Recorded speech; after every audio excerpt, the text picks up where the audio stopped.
4 जून के बाद यानी लोकसभा चुनाव के रिजल्ट के बाद उत्तराखंड की राजनीति में एक नई हलचल होगी।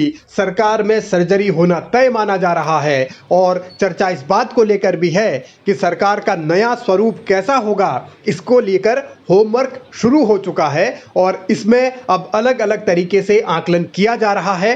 हालांकि सब कुछ नतीजों के बाद होगा, यानी 4 जून के बाद जो समीकरण बनेंगे उसके आधार पर सरकार का नया स्वरूप, सरकार के भीतर नए चेहरे, सरकार के भीतर अलग तरीके के समीकरण सब साधे जाएंगे और ये तय माना जा रहा है कि एक बड़ा बदलाव सरकार में देखने को मिल सकता है। अब वो बदलाव की चपेट में कौन कौन आएगा, इसको लेकर इंतजार 4 जून का है, क्योंकि 4 जून को जब नतीजे आएंगे उसके बाद आकलन होगा कि नतीजे किस तरीके के रहे हैं, कितनी सीटें आई हैं, इस पर भी बहुत कुछ निर्भर करेगा। और अगर सीटें 5 आती हैं तो फिर उसके बाद भी बहुत कुछ निर्भर करेगा कि फिर कौन ज़्यादा पावरफुल हो जाएगा और किसके पर कतरे जाएंगे। सियासी तौर पर इतना तय माना जा रहा है कि कई मंत्रियों की छुट्टी हो सकती है और जो मंत्री पद में रहेंगे भी, यानी जिनकी कुर्सी बच भी जाएगी, उनके भी विभागों में परिवर्तन हो सकता है। इस तरीके की चर्चाएं हैं।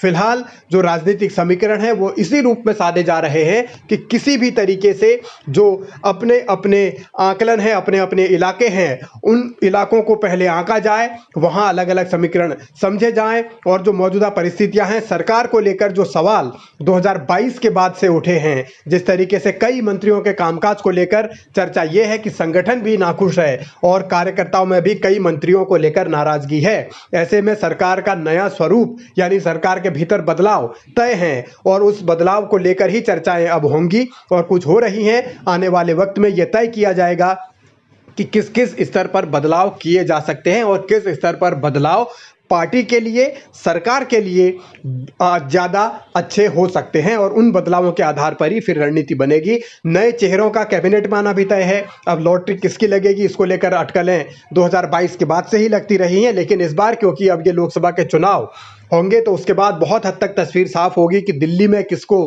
क्या भूमिका मिलती है, उत्तराखंड में फिर भूमिकाओं में कितना बदलाव होगा, कैसे होगा। ये ऐसे अलग अलग पहलू हैं जिनको लेकर नाराजगी दूर करना सबसे पहले प्राथमिकता होगी, क्योंकि अगर पार्टी का वर्कर, पार्टी का कार्यकर्ता ही नाराज है कई मंत्रियों से, तो फिर जनता कैसे खुश हो सकती है। इसको लेकर फिर संगठन को भी विचार करना है। इसीलिए बदलाव की बयार सरकार के भीतर बह रही है और संगठनात्मक तौर पर भी नए नए समीकरण साधने की कोशिश होगी। और चर्चा तो यहाँ तक है कि इस बदलाव की चपेट में बड़े बड़े चेहरे आएंगे और जिन बड़े बड़े चेहरों के पास बड़े बड़े मंत्रालय हैं, या तो उनका पत्ता साफ हो जाएगा या फिर उनके विभागों में बदलाव हो जाएगा, यानी उनके विभाग बदल दिए जाएंगे। और नए मंत्री कौन बनेंगे, इसको लेकर भी चर्चाएं हैं। फिलहाल इंतजार 4 जून का है, तस्वीर उसके बाद बहुत हद तक साफ होगी।